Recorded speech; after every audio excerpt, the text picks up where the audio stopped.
The Bible is an amazing book. It's not just a collection of stories, it's one big story where everything points to Jesus. It begins with God creating a perfect world and placing a perfect couple in the middle of it. But Adam and Eve disobeyed God, and sin and death entered the world. God decided to judge the earth by sending a great flood, but he told Noah to build an ark so the animals and Noah's family could be saved. One of Noah's descendants was a man named Abraham. God promised Abraham that his family would be used to bless the whole world. The Israelites would have a special land to live in and would be as countless as the stars in the sky. When a famine spread through the land, God used Joseph to bring the Israelites to Egypt. But after a time, the Egyptians made them their slaves. So God raised up another leader, Moses, to rescue his people and lead them to the promised land. God performed amazing miracles along the way. He taught the Israelites how to live. He showed them how to build a tent called the tabernacle, where sacrifices could be offered for their sins. But even after they arrived in the promised land, the Israelites continued to rebel. They worshiped idols and demanded a human king instead of God. God was patient and allowed them to have a king. One of those kings was David, who defeated Goliath. David's son Solomon built a beautiful temple for God that replaced the tabernacle, but Solomon's sin caused the kingdom to be split in two. During this difficult time, prophets like Isaiah told the people about the Messiah. The Messiah would make things right with God again. Even when the Israelites were conquered by other kingdoms, they held on to the promise that one day the Messiah would come and rescue them. In time, God led the Israelites back to the land. The temple was rebuilt. Jerusalem's walls were repaired. The prophet Malachi foretold that the Messiah was on the way. Then, silence. For 400 years, God remained quiet.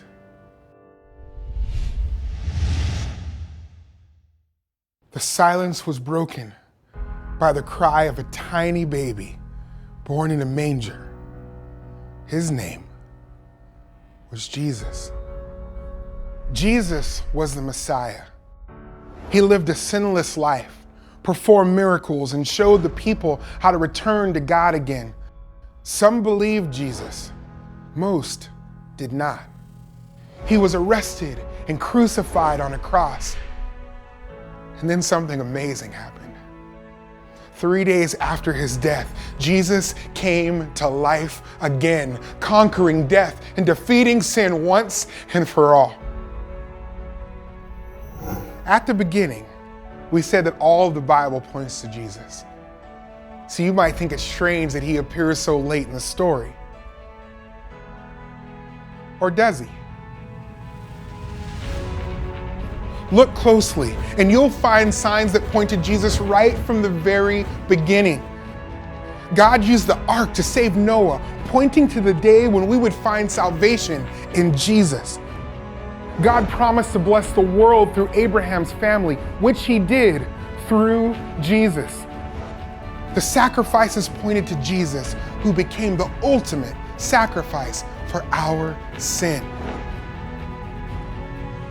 The pages of the Bible are filled with stories that point us to Jesus. But the story doesn't end there. Jesus' friends carried his message to the ends of the earth. Faithful followers like Peter, Paul, and others shared the good news wherever they went. And you and I have the same calling. We are to share Jesus wherever we go until one day he returns to make everything right again. Yes, the Bible is full of amazing stories, But really, it's all about Jesus. That's the story. That's his story. Here's a look ahead at the next chapter of the story. The early church's rapid growth leads to some disagreements and problems. The leaders of the church address these problems by reminding everyone that Jesus is their ultimate leader and that they share the common mission given by him to take the gospel to the entire world. Paul and other leaders begin to write letters reminding the church of how the Holy Spirit changes a person's mind and heart, making it possible to love and serve Jesus and fulfill his mission.